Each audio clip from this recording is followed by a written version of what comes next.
just want to start it off like this for you. How much of a gut punch was that for the Orlando Magic on Thursday in their loss to the Golden State Warriors? Yeah, it's a huge gut punch because, especially coming off a 40-point loss to the Cleveland Cavaliers a couple of nights before, the Magic had to have this character check. They had to come out and play really well and come out focused, and they did that. They led by 17 late in the second quarter.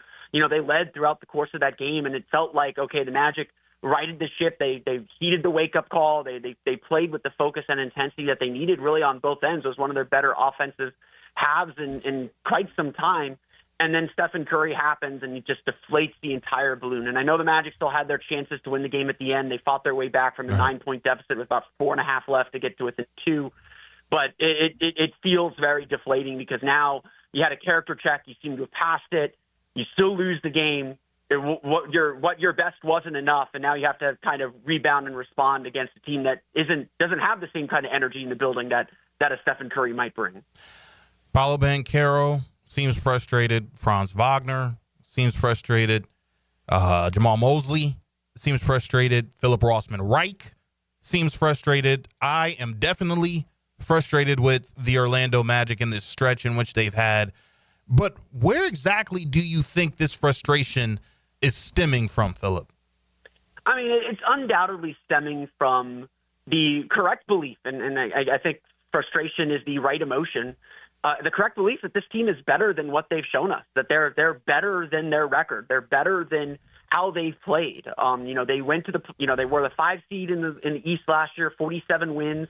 And with the injuries, I think they expected to take a little bit of a step back, but they just can't find it. They've been, since Jalen Suggs got hurt on January 3rd, I think they're one of the bottom 5 teams in the league in net rating. They just haven't been able to kind of find the mojo or the groove or, regain kind of the positivity that had lifted them up for so long over the last few years. And, you can see them trying to search for it. You can see them trying to find it, and they just can't reach back and find it. It's just individual players aren't playing at the level that they were playing at last year. There's certainly, I think, a legitimate lack of trust in each other and in what they're doing because of the team's inability to shoot. And so there's just a lot of frustration that they know they're better than what they played like, and they just can't get back there. They can't figure out their way out of this. Continuing our conversation with Philip Rossman-Reich, senior writer at Orlando Magic Daily and the host of Locked On Magic. Want to speak to you just for a little bit on Jeff Weltman and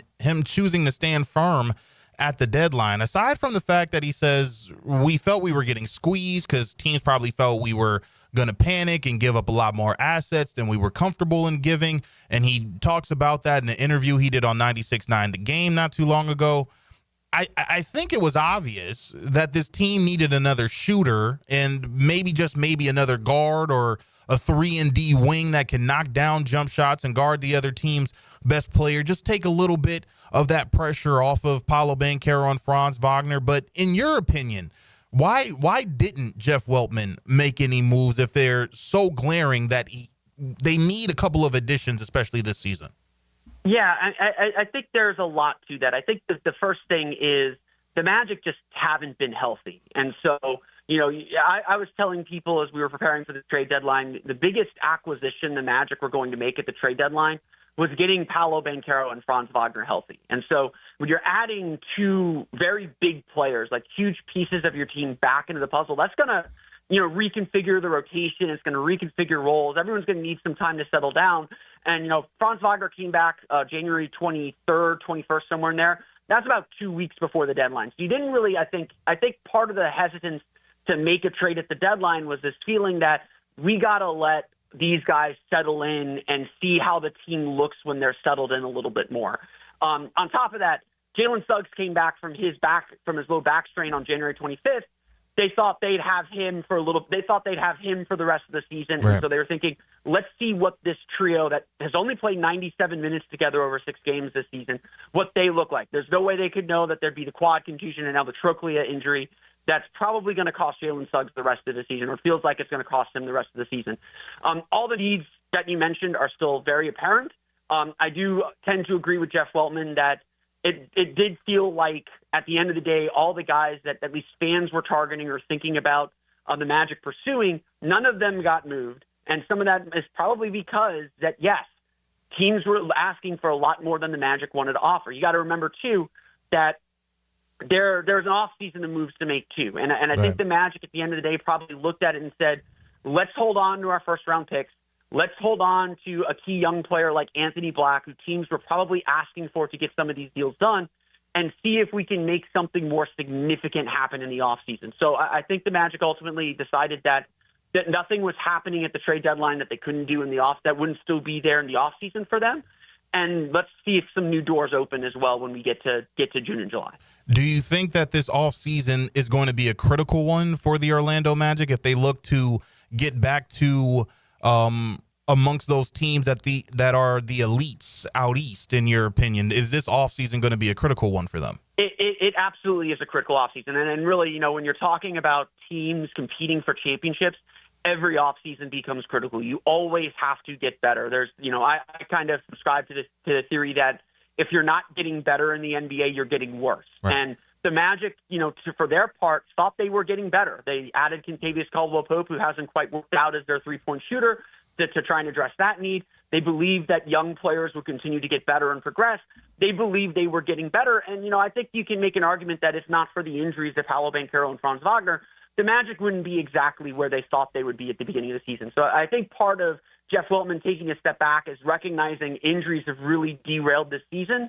And this season isn't the goal at the end of the day. Then the goal at the end of the day is to win a championship over the next maybe 3, 4, 5 years, somewhere in that window, to be competing for championships. And so this offseason is a big one because the team, regardless of any of those facts, took a step back this year. They are not the same team that they were last year. They're struggling to kind of meet that standard, to meet who they are. Now they have to figure out, how do we get back on track? And the questions are, what kind of risks are they willing to take? What kind of assets are they willing to put in to try and get this thing back on target, and then see where things fall?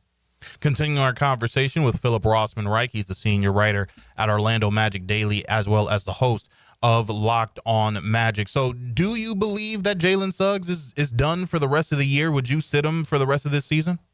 Yeah, I think that it's probably the right call to sit him for the rest of the season at this point. It's not that the injury is super major or anything like that. There's potential that he may need surgery, that he may go in for an arthroscopic surgery to correct the issue. But with 21 games left in the season, this season, again, I know I say this a lot, and fans hate me for saying this, but this season is not the goal. It's not important. It's important the Magic make the playoffs. It's important they get into that playoff series, whether it's Cleveland, Boston, New York, whoever it ends up being.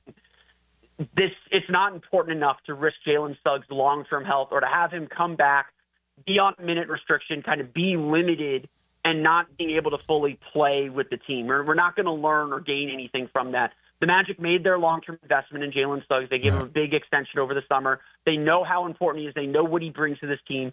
It's better off to let him get fully healthy, be ready for next season, in my opinion, than to try and rush him back at the end of the season, get him back kind of integrated with the group, ramping up to play, all of those things that it takes to play in the NBA. I just think it's there's just not enough time to get him ready to play. Absolutely. Now, I do want to throw this out to because I would love to get your opinion on this. Should the Magic make the playoffs, and I know they're more than likely it's going to have to be done winning your play-in game, but do you think that this would be a team that a few squads would say, you know what, I don't want to face them? We saw what they were able to do last year. We saw what Paolo was able to do before he went down with the injury. We've seen what Franz has been able to do before he went down with his injury. Should the team kind of gather some momentum before the end of the year, headed into the postseason? Do you think this could be a team that could possibly give one of those elite teams out east a genuine dogfight? Yeah, I mean, the thing with the Orlando Magic is they're still one of the best defenses in the league. They're still second in the league in defensive rating. Even since Jalen Suggs went out in early January, they're 12th in the league in defensive rating. So they're still a really difficult team to play. And there are no teams that have two 6'10" playmaking forwards like Paolo Banchero and Franz Wagner. We have seen how effective they can be and how much they can score and how much they can carry this team. So, I think that there are a lot of teams that would not be very happy to be playing the Orlando Magic in a first-round series. You don't expect to play in a first-round series a team with a little bit of playoff experience, a team with two all-star level players. I think as much as the Magic have struggled this year, and there's been a lot of frustration about how the Magic have played, I still think the feeling around the league is the Magic are the fourth or fifth best team in the Eastern Conference, when they're fully healthy, and they haven't been healthy this year. I think most of the league recognizes this is an injury year for the Magic. This isn't a sign that the rebuild is off or the rebuild is wrong. Granted, the shooting has been terrible, but who knows? Maybe in the playoffs, the shooting bounces back. We get like this massive tsunami of shooting that the Magic have been waiting for because the tide's been going out for so long. Anything can happen, and with the Magic's defense, they give themselves a chance to win. That's ultimately, I think, what the Magic know and the ticket to their success. And we'll see if they're, I'm sure no team really wants to face them in a playoff series. They know it's going to be physical. They know it's going to be tough. They know they're going to wear you down. And, if that thing goes 5-6 games, let's say the Magic are the 7 seed, they play Boston. If that thing goes 5-6 games, Boston's going to be a lot more tired heading into their next series.